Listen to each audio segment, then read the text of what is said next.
Hello, and welcome to another episode of Great Women in Compliance with Hemma Lomax and Lisa Fine, produced by the Compliance Podcast Network and sponsored by Corporate Compliance Insights.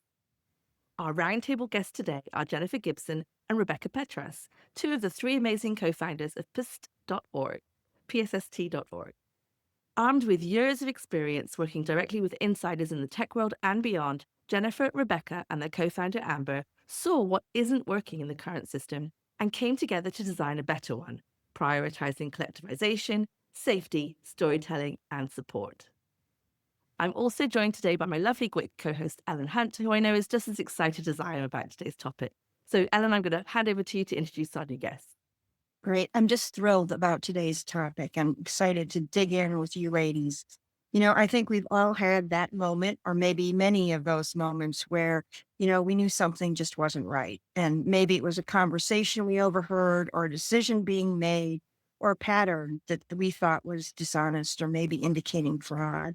And then we all wrestle with, should I say something? What are the consequences if I do or if I don't? Who am I going to tell? How am I going to tell my story? Will it even matter? Right? Is there will anything be done? And what happens after? Right?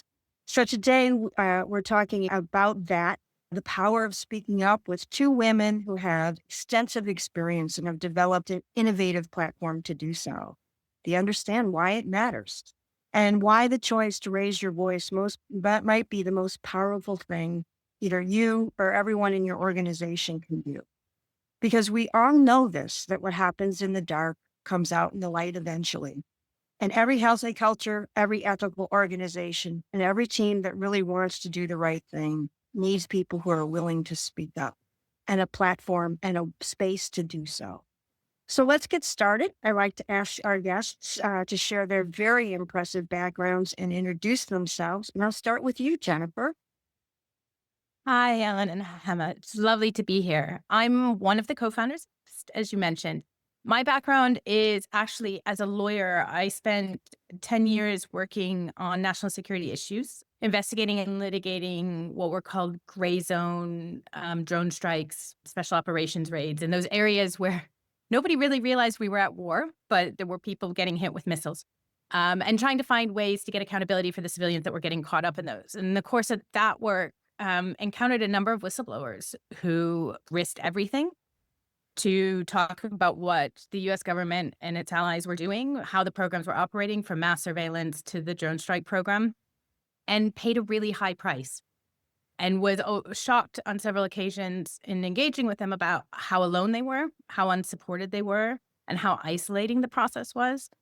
And then ultimately the price they paid. And so then started working with whistleblowers who were working with the media, the kind of sharp end of the stick, where there's the least protection, but potentially the biggest payout in terms of impact for the information that's coming, and trying to figure out methods and strategies for how do you protect people. And in the course of that was working a lot with tech whistleblowers. And we're seeing a few things develop in the tech industry, which was, one, accountability wasn't coming, or regulation wasn't coming. For whatever reason, the U.S. government was stymied. It wasn't able to regulate tech. Europe was starting to make inroads, but there was still a long way to go. Two, the information was becoming more and more siloed. So I was having people come to me with pieces of a puzzle who were saying, I've got this piece. It's not right. What do I do? And, really struggling with that decision. But yet that piece on its own wasn't enough to risk everything, to risk your career, your livelihood, your potential friend and colleague networks, potentially more. And then I was seeing, because I was working with journalists, the kind of fragmentation of the information. So one journalist would have a piece of the puzzle. Another journalist would have another whistleblower with a piece of the puzzle. And a third journalist, or sometimes a civil society organization, would be talking to a third individual. And those pieces were never coming together because of the way the system was working. So you would have simultaneously people deciding, I can't take the risk. My piece of the information is too small. And then I was being able to see, but wait, there's these 2 or 3 other people out there. And if you could bring those pieces together, there's a story that's really important for the public to know that we're not getting. I worked previously with Rebecca, and that's kind of how came together, which is how can we put the pieces together? How do we collectivize the information? And a little bit to your point, Ellen, talk about, the person sitting at their desk at 11 o'clock at night going, I'm really uncomfortable with what I'm seeing or doing or engaged in. What do I do? How do we support those people and then potentially widen the pool of people who can speak up? Excellent. Rebecca, tell us about yourself. Thank you, Ellen. It's a real pleasure to be with you and Hemma today and talking about with Jennifer. Yeah, I was also working with whistleblowers, but I came to it a little bit differently in that my background was in journalism and in international humanitarian work, and really focused on how to get stories out there in a way that is impactful in, the humanitarian world. A lot of your battle is actually even getting people interested. So I came about it from building strategy and nonprofit organizations in the humanitarian space, and then really trying to make them sustainable, because at the end of the day, a nonprofit only exists if it's able to be sustainable. So that's how I came to whistleblowing. Was I really, in 2021, I wanted to get back into journalism, and I wanted to get back into helping in that space, and started working in whistleblowing. Really, a very big moment for me was when Frances Hogan came out. The Facebook files were published in October 2021, and I was working in the space, and it was a big deal. And she made a real impact. Certainly, when we talk about how compliance helps an organization do better, you know, she arguably did that because of what she came forward, especially with Instagram. The company made changes. And they were improvements, in my view. I think in the public's view. As a parent, to me, they were improvements. I think it actually brought some trust to the organization, to Facebook. At the time, it's now Meta. That surprisingly, I thought, okay, now we're in this golden age. Now they're going to see why this matters. They're going to see why somebody coming forward actually can be helpful to their bottom line and to their business. That's not how it went. And I think a lot of the barriers that Jennifer mentioned are a reason why it didn't go that way, where there was an understanding of, this sort of like using whistleblowers as one way to self-regulate and to do a better job, which then builds trust, which then helps the company, wasn't really the path they took. In fact, if you look at where tech companies are right now, and Meta sort of leading the way, they are cracking down more and making it even harder to come forward. So we really, we all came from that space. Amber as well, she's a storyteller within the whistleblower space. And so we came together last year and went, look, we need a whole lot more people coming into this world, feeling comfortable. We need companies to see that it's okay for people to come forward, that it won't kill them, it'll help them. And by doing that, there is more transparency, and the public has the information that they need. And that's where we started, was with that idea, and then went from there with our tech and our state that we put together. Such an amazing story. No, thank you for sharing your background. And look, it's the thing of dreams: a storyteller, a lawyer, and a journalist walk into a room and they get together. So I'm so excited. I know when I was younger, I wanted to go one way or the other, right? A journalist or lawyer, and I chose lawyer. But I see why it's so important to get people like you together to solve this wicked problem, really, because as you mentioned, Jennifer, it's not just about the way whistleblowers are received and treated, but what they're actually talking about. And what they're speaking up about is massive impact as well, whether it's humanitarian crises or mental health in corporations. So really important that you're doing this work. Rebecca, you mentioned that companies aren't taking the path that we think they might take, which is let's use this crowdsourcing of risk intelligence to improve ourselves, and the gift of feedback and the gift of intelligence about what we're doing wrong. Instead, there seems to be a push the other way. And I'd love to ask you both, what is that gap? Why is that happening? Why are we having such a fraught environment for whistleblowers that are really trying to help? Rebecca, go ahead. Okay. I think Jennifer can give a lot of explanation on the legal side. I mean, certainly in the current environment, the idea of regulation, it's not something that's going to happen right now. There is an opportunity to be more opaque within the tech industry, which is quite surprising given how they already are very, very secretive. And so there's not a threat in their minds.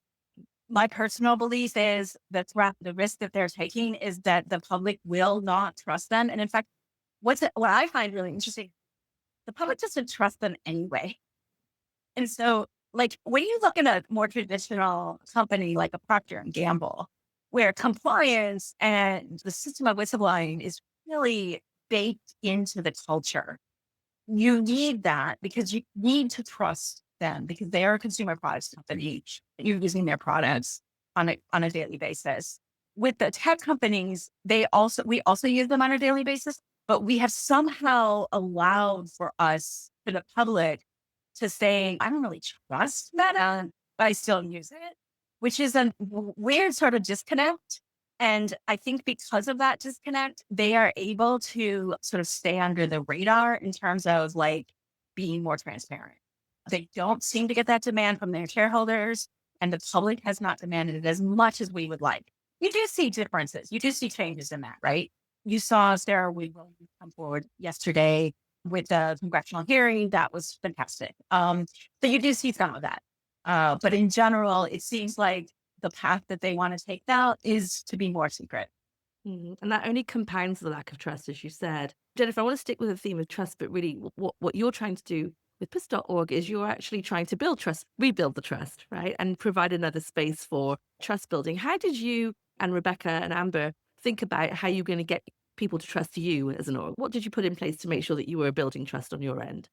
Yeah, no, it's a great question, right? Because the individuals were providing services to are individuals who are operating in high risk environments, right? You're inside, and to Rebecca's point, in tech right now, without political pressure, and we're seeing this a lot, right? You're seeing tech almost change the playbook. We've seen it with Meta and start to go after whistleblowers, right? So keep in mind, Meta historically has never gone after a whistleblower. In the course of the new administration, where attacks on whistleblowing and whistleblowing infrastructure inside the US government have become a almost everyday occurrence, you're now seeing the federal workers have to deal with what's the corporate playbook, right? Which is you don't have protections. And you're seeing the corporate playbook maybe, and hopefully not, but start to change. Meta in February had a Friday all hands on deck call reportedly where they told employees, if you leak, we will fire you. We will hunt you down and we will fire you. And 2 weeks later, they fired 20 people for reportedly leaking, right? Sarah Wynne Williams comes forward with her book with information, she was at the company several years ago, right? So it's not stuff that's happening at the company right now. And Meta sues her. They gag her and they take her into arbitration, right? That would have never happened 4 months ago, right? So it changes your entire risk analysis when you're advising people on the inside of these companies because the playbooks are not the same. So what you're now also having to grapple with when you build trust is say to them, like, we are a space you can come to. And one of the things we've done in building the safe is to say, we're going to give you a lawyer to talk to. We're going to let you have a privileged conversation in which you can completely confidentially understand what your options are and what your risks are before making any decisions, right? And you can have that conversation pro bono, right? You don't need to go pay a lawyer to get that information. You don't need to have an SEC claim that might get you a reward, which then gets you a lawyer in the US to give you that advice. We're just going to be there pro bono for you. We are your hotline when you're sitting at that desk that you can call and kind of deposit into the safe. And for the people who are kind of on the edge, and this is where the safe model comes in. So what we're trying to do with the safe is say, okay, if you want immediate support, let us know. We'll get on a call with you. We'll have a privileged conversation. We'll walk you through your options. We'll help you strategize. Because the best thing and the most important thing someone who's thinking of speaking up can do is make a plan. Mm-hmm.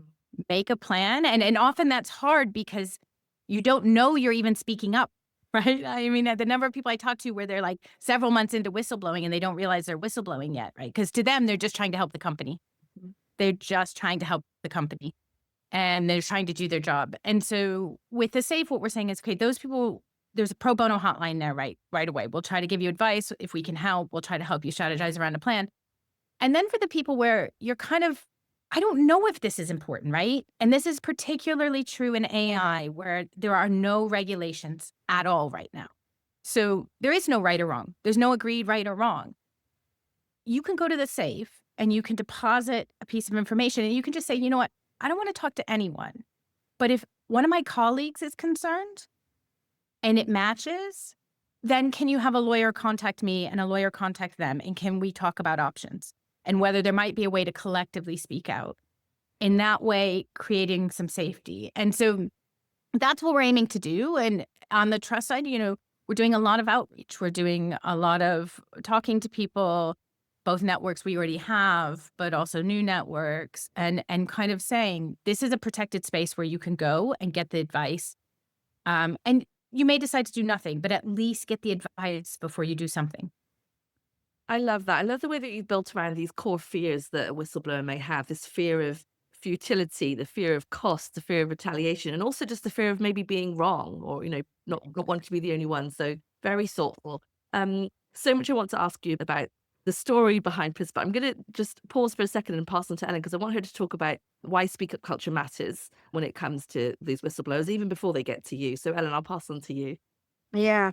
It's such a sad observation that we're going back to, right, the denial, discredit, demask, dismiss corporate playbook, because I think we all believe that knowing earlier and sooner where the issues are, with the assumption that they're not intentional, Yeah. is always better for an organization because it instills the trust with your stakeholders, your employees, your customers, your regulators, your whatever.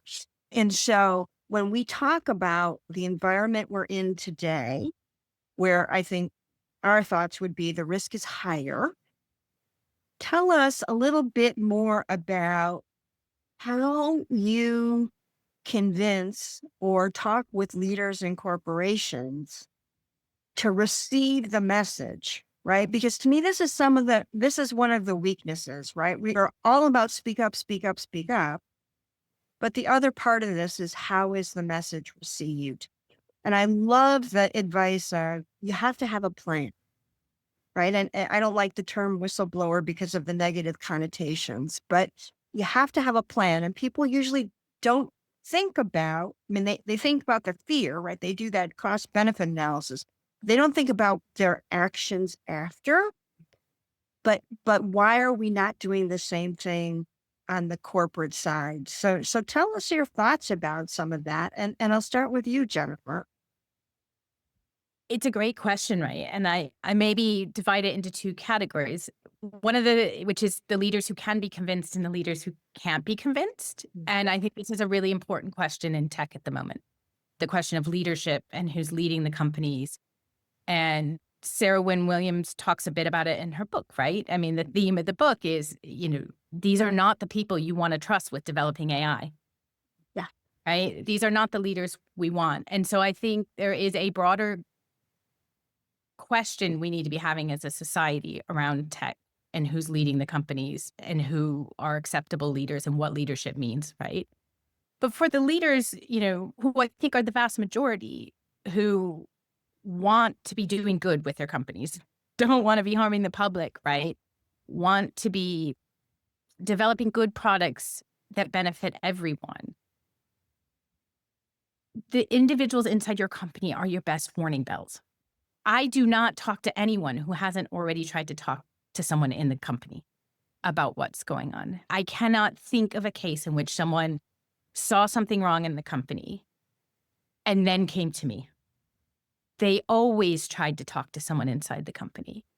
And often, as Rebecca mentioned, even with Frances Haugen, right, changes were made as a result of Frances speaking out. But some of those concerns were being raised internally inside the company by several other people, right? Not just Frances. So the changes could have been made. The Senate hearing could have been avoided.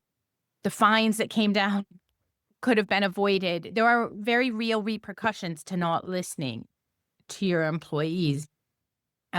Those individuals who are speaking up are also really, in my opinion, your best employees, right? Because they are always so committed to the company. And that's where the problems come in, right? Because often they're convinced they can convince the company to change, and then nobody listens. And so for leaders of companies, right, and those in charge, clear channels for people to speak up have to be in place. And often I find they're missing, right? There's some policy buried somewhere about how you're supposed to blow the whistle to someone, but nobody knows what it is. It doesn't go to the right person. It potentially goes to a manager who has every incentive not to pass it on because they're part of the problem.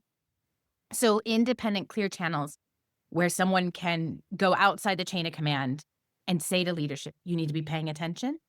This is what's going on is really, really important. And the benefits are enormous, right? Often in the companies where the whistleblowers wind up going public, people aren't happy, right? You don't have happy workforces, which means you don't have productive workforces. There are all kinds of inefficiencies and problems going on. And so really kind of making sure there are those methods internally benefits everyone, including you and your bottom line. So, Rebecca, when we think about this, and how do you flip the script, right? Because what we've got is dichotomies and polarities here, right? You know, that oh, I don't want somebody to blow the whistle because I'll get in trouble, but then I won't listen to them in the early stage, right? So we have something going on in culture, and I agree 100% with Jennifer's statement of you either have those who buy in or those that don't, right? There's a saying that somebody said to me a long time ago: every company has a compliance program they want, right? It's either, you know, a paper program where they're doing the bare minimum, as Jennifer said, right? Here are the 15 steps you have to take to call the hotline, but the number isn't even in the policy. Guess what the message is? We don't want to hear it. We don't want to hear it. Or we can't tell you what our process is, right? As you're making a decision which could be career ending, we can't even tell you what our steps are, how we'll communicate with you, right? None of that. So how do we get to those leaders, right, who need to mirror a culture where I'm open to hearing what you have to say, I'll be accountable, I'll take action, right? It isn't just about speaking up, but also listening up. How do we change the dynamic? What are your thoughts, Rebecca? Yeah, that's a big one. I think, I mean, to the point of Sarah Wynne Williams' book and her testimony, it's extremely hard because the top at big tech are not in that same mind. You see this a lot in her case, but in others as well, where the NDAs are draconian. Yeah. And so one of the areas that we're exploring is to attack it from the idea of an ethical NDA and to sort of go back to work with we have partners who work with trying to create regulation and policy and work directly with the leaders of various big tech companies and working through them to try to change the thinking around an NDA, for example. An NDA and the history of an NDA is to protect the IP, the product, and it's not intended to keep all secrets secret or the culture of the organization or the overall brand. And so the idea is, can we get some on board to look at an NDA approach to NDAs that is not all encompassing, that doesn't necessarily include, you know, non-disparagement, lifetime non-disparagement. In the case of the OpenAI NDAs, they're not even necessarily legal. So if we could sort of get in with some of the leaders around that idea and the fact that if you do an NDA in that regard, you're self-regulating. You're not saying that the government has to regulate. You are putting in structure a better self-regulation process that then does build trust with your employees, your shareholders, you know, and the public. So that's one way in that we're exploring. Rebecca, I love to hear that you at Pistol, or you're not just creating a space for the whistleblowers, but you're also systematically thinking about how we can change the systems behind this. I think that's really, really important. And you're quite right. There'll be plenty of listening to this call today that haven't looked at their NDAs in a while, right? Just a question, maybe inadvertently, there's these legacy NDA documents that could be reviewed and revised. And we saw some enforcement from the SEC about that last year. So certainly there should be motivation beyond your efforts, but a really great way to do it. One of the things that I thought of as Ellen was asking that question as well is just this idea of humans not understanding, just as a matter of human behavior, that feedback is a gift. We've got this legacy of snitching or, being against the company if you're speaking up and not speaking in, even though, as you said, Jennifer, speaking in doesn't seem to work either. And there's this idea that we might need to redefine loyalty, right, when it comes to speaking up and speaking in. I want to talk a little bit about the human behaviors and what you've both observed as you've been building Pistol, because we talked a bit about the fears that might be natural. But Jennifer, you talked about providing spaces where people could be ready to make decisions in their own time and not have to go all in or all out. So can you tell us a bit about the tech and how it enables that, this idea of collecting the puzzle pieces that might be siloed and then you seeing the patterns and bringing that together? Jennifer, I'll ask you. Yeah, no, I mean, it definitely is about creating more space for people to control their speaking up, right?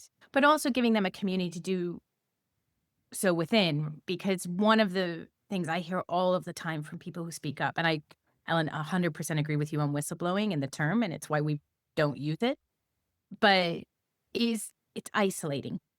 This is such an isolating process, right? And the groups of whistleblowers I've had the pleasure of working with seem to get through it so much easier, because if you think about the dynamic of, if you're doing this anonymously, and I've worked with a lot of people who've tried to do it anonymously, either speak to a journalist or whatever, you can't tell anyone by virtue of the fact that you're trying to remain anonymous and preserve your career. So you are by default isolated.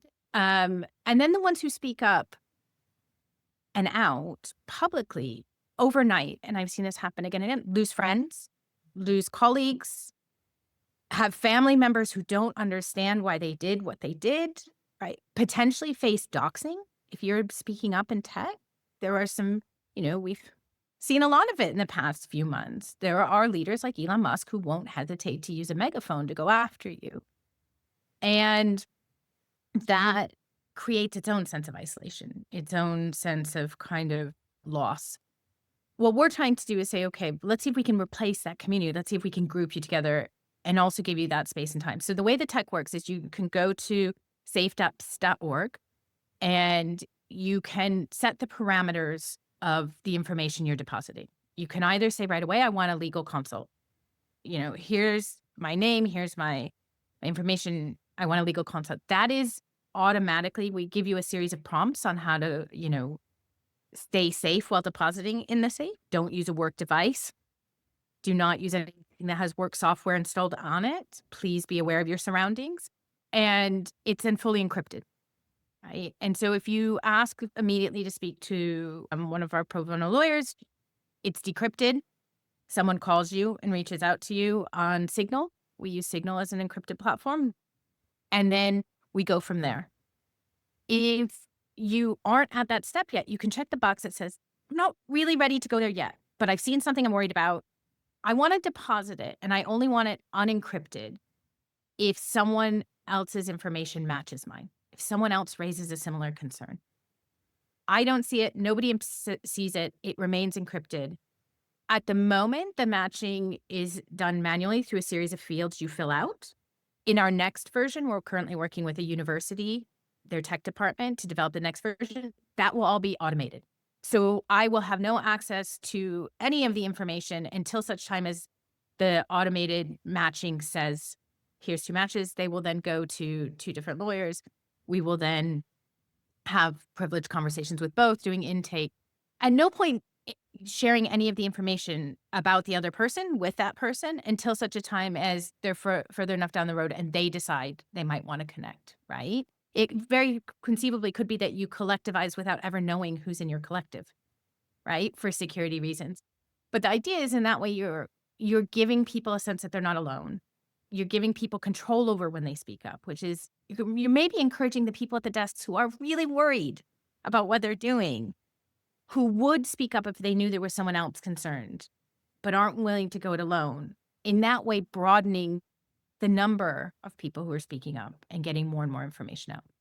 But we're working, I should also say, just on tech security, and this goes to trust, right? We're working with a tech expert, Micah Lee, who worked for The Intercept and handled the Snowden leaks. We're also working with a number of other individuals in tech and have built off Hushline, which is a tech platform, to make sure that this is the securest system we can build and also usable for people, right? So that you don't feel like you have to download 15 different things to use it. In that way, protecting people's identities and making them feel safe that if you deposit, nobody's going to see it until there's a time to see it. And then when someone does see it, it's a lawyer. Oh, Jennifer, this is brilliant because you are, as I said, you're taking the common themes of human behavior and you're responding to them. You're recognizing people feel safer if they go together and you're building the tech to make sure they do that. And, being resilient around the tech, we understand you could have hurdles when it comes to building the tech. The other thing I thought about as you were talking, this idea of going together, we had as a guest Netta Maidav from Vault, who has the Go Together Vault platform. That's a product that companies can use as well. So the same philosophies that you're applying, that your organization, I feel, can be broadened, where we can internally in companies use the same idea of this go together, this holding things in a vault, this looking for patterns. So really thrilled to hear how you're doing that. Another question for you both, Rebecca, I'll ask you this one. How are you bridging the gap between these individuals voicing their concerns and then them actually being heard? Because it's one thing to bring it into your organization, but what are you doing once you start to see these patterns? How do you get that outside or speak to the companies when you've got some information that's relevant? It is very case by case, but it really, really depends on what's coming through and what the situation is. For example, it could be something that is um, the person or the collective is wanting to go forward publicly. We have to talk about their legal rights and their protections and what their protections would be if they are public. Perhaps one of the collective wants to be the face of it and talk to a journalist while others are providing information, which keeps the overall collective safe. So that's a situation. It could be that that's combined with some kind of legal filing, state, federal, could be all different types of situations. It could also be paired with congressional hearings. So it really ranges widely. Typically, when they are coming to us, they have already made the decision that whatever is internal isn't necessarily working. And so they've probably moved beyond the internal vault, which quite honestly, it definitely should be the first, port of call and should fix most issues and probably does. So when they come to us, they're already worried about like a legal situation, a legal concern, or a story that they feel needs to come out more broadly. The other situation would be they just don't know. Like that's really the situation in AI. And I think that perhaps they don't feel confident that internal reporting will answer questions around like, I don't know if this is a concern. And so they want to sort of get an external opinion with a legal protection on the forefront at the beginning. I wish I could say like it's a prescription, like this is how it goes, but it really doesn't. A lot of times they just want to talk. Maybe they need some psychosocial support. Um, there's all kinds of situations where nothing ever actually comes out, but they feel like they can move forward. So it depends a lot. I'm sure you're learning a lot as you go through each different type of case and hear different things. And Ellen, I wonder what lessons we can glean as compliance professionals when it comes to Yeah. what they're doing, Rebecca. Well, yeah, absolutely. That's the call to action for all of us listening in today. What is the one thing you think we can do this week, next week, forever going forward, maybe, that actually makes people feel comfortable letting people know what they are uncomfortable with? I'll start with you, Jennifer. What is that call to action? What do you wish we were all doing? I think the number one thing is very clear, publicly displayed reporting channels, right? That don't require you to go to your manager. the number of times where someone's like, well, I've reported to my manager. I'm like, okay, there's got to be somewhere else you can report, right? And they don't know where to go and they can't find the policy and they don't know.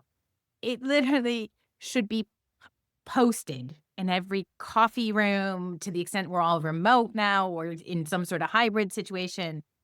It should almost be like a pop-up that comes daily, right? If you are serious about really dealing with the issues inside your company, and you should be if you care about your bottom line, right? This is just as simple as that. If you care about your bottom line, I hope you also care about your workforce, but even if you don't, if you care about your bottom line, that should be simple. The other thing is I encourage companies to allow anonymous reporting. Set up an anonymous reporting channel because a lot of your employees are so scared about the retaliation that might come their way, especially if they're reporting on a manager, that they won't even use a hotline if they have to give a name. And you're losing the opportunity to address real issues because of that. There is no doubt that companies have pretty good feel who are the bad managers, right? There are other information avenues, right, besides coming forward with a concern, but it is astonishing to me when I was in the role of, hearing the concern. And by the time I talked to HR or that person's colleagues, everybody knew that manager Right? what was a bully, was disrespectful to women, or, name a group that they didn't like it, whoever was the fish in the barrel that day, right? But, oh, they're a star performer, so it's okay. And the answer is it's not okay. You have a very toxic workplace. We all know it. And we're sitting there and just tolerating it, which is amazing to me. So, Rebecca, let us know if we're going to start today. What can we do to make it a bit better? What behavior would you like us all to be engaged in? Yeah, I mean, just to play off of Jennifer and what you've been saying, it's changing the messaging to it being a positive, which I'm sure you guys do like all the time. You try to make it a positive, that it's not just like this group over here that is requiring us to have a whistleblowing policy. So we check that, we check mark, okay, we have a whistleblowing policy. It's really more making it into a positive and pointing out when it is positive, maybe not going to the negative. Like, for example, with Facebook, they wouldn't have had such a massive lawsuit in Myanmar had they listened to their employees ahead of time and actually done something. So while that's a sort of a negative approach, I'm sure there are a lot of positive approaches to where when you catch something because your employee says, this is an issue or I'm worried about this, that you then course correct. And that allows you to then, it's better for your bottom line. I mean, I think at the end of the day, you have to appeal to that. So I would suggest us pushing the positive message around this being better for the bottom line. And being better for the bottom line means that employees are happy and shareholders are happy. And it's a win-win. Yeah. And I love that, right? I was I'm just going to sorry. say, just to add, Ellen, to what Rebecca said, like action speaks louder than words. I know we tell kids this all the time, right? But if you see the company responding to someone speaking up, the next person will also speak up. Yeah. Yeah, absolutely. And this is one of our polarities, right? Where we have to be transparent about what's happened and what we've done about it. But then we have the lawyers, usually, not always, but confidentiality. We can't talk about it. And the answer is you have to talk about it. You have to talk about it. People know that there's somebody stealing from the company on their expense report. People know that somebody fudged a report. People know that maybe there was a safety shortcut, right? People know that maybe we accepted a supply that maybe didn't meet our quality standard. These things happen. Nothing is going to be 100% of the time. It's just not possible. And when we say, hey, you know what? I made a mistake or we made a mistake. That's a big different thing than you were unethical, right? To your point, Rebecca, about messaging, right? That's the other thing is we cloak all of this sometimes in being ethical or compliant, which only ramps up the risk and the ramifications, right? Maybe it's, you know what? I made a mistake. Exactly. I made a mistake. I didn't pay enough attention. I didn't realize, or you know what? I just let it go. I was too busy. I had a million other things to do, and I let that, subpar supply go through to ultimately be in our product. But about giving people space, every single one of us is going to make a mistake. Maybe once a day, you know? And the culture of it's okay that you made a mistake, let's correct. Like that's so empowering to the entire workforce rather than not acknowledging mistakes and just pretending they didn't happen or something along those lines. Going to happen everywhere. 100%. Look, back to the bottom line. I mean, it's the source of all innovation to have the psychological safety to talk about mistakes and to try and experiment. And we know this, but intuitively something goes wrong. I wonder really if it's this fear of litigation that we allow that to get in the way of our best intention. It shouldn't be, but it is. And I think there's conversations that our listeners can have if they're compliance officers. Speak to the employment litigation lawyers. Try to figure out what you can do to operationalize your best intentions. Because I think one of you said most people want to do this right. But then there's a whole bunch of things that get in the way that paralyze us. So really glad that you brought that. Now, look, I could talk about this for hours. I want to ask one last question, if I may. It's clear that you are making a massive difference here. I also know that in my heart that what you'd want more than anything is for PIS not to be necessary, right? For there not to be a need for this organization. But there's very much a need. So let me ask you both, if I may, personally, what legacy do you want or do you hope that PIS will leave in the compliance world? And Rebecca, let's start with you on that. It's a great question. I want the legacy to be pretty much playing off of what you just said, which is around the lines of that being okay to make a mistake, of trying to course correct, of trying to that if you do so internally, you don't need to go external. And so from that standpoint, like, do we get to a point where our work is not necessary? I mean, certainly we would hope we would in corporate. At the moment, I think that with government, we definitely need another check on checks and balances. And when we provide that, I hope that is also not necessary. Let me just also add from a legacy standpoint, when people hear the word whistleblower, it freaks everyone out. Nobody wants to be a whistleblower. I have grown kids and I tell them all the time, like, don't you dare be a whistleblower. But they not a path that is very easy. And so another part of our legacy is making it so that if you have a concern, you can come forward and not be full whistleblower and not feel so threatened by that concept and yet still be able to voice your concern. So maybe that's what we're trying to get to first. And then maybe the shining light is that it's not even necessary because internal is better. Let's hope. Thank you. Look, starting with the future in mind, that future is the way to go. I love that, Rebecca. Jennifer, over to you for your legacy. Yeah, no, I think I would agree with Rebecca, but I'm going to take it a bit more specific as well in the tech sector, because that's one of the sectors we're focusing on. And I hope in the short to medium term, we provide a check and balance that's not there with government right now, and somewhere safe that tech workers can go to get advice on what their options are and how they might speak up safely in a less isolating way, and in a way that doesn't cost them everything. I think this is really important, right? We've got to get to a culture where speaking up is seen as a badge of honor rather than something that's going to cost you everything. And getting there for me, is the ultimate aim. And in part of the way you get there is to make people feel supported when they do speak up and to give them the guidance and advice they need. And ultimately, I hope in tech, we start having a conversation about leadership. The tech industry has as much power as many governments at the moment. We, for the first time in history, I think, are seeing a scenario in which corporations have always had power and influence, but they now have megaphones that can literally sway political debates with a tweet. And we need to be having discussions about who controls those megaphones and what regulations are placed on those megaphones. And the only way we're going to get there is if people on the inside tell us what's going on. And so I hope that one of the legacies is we are able to create a speak up culture that in tech leads to those kind of discussions that for all of our safety we need to be having.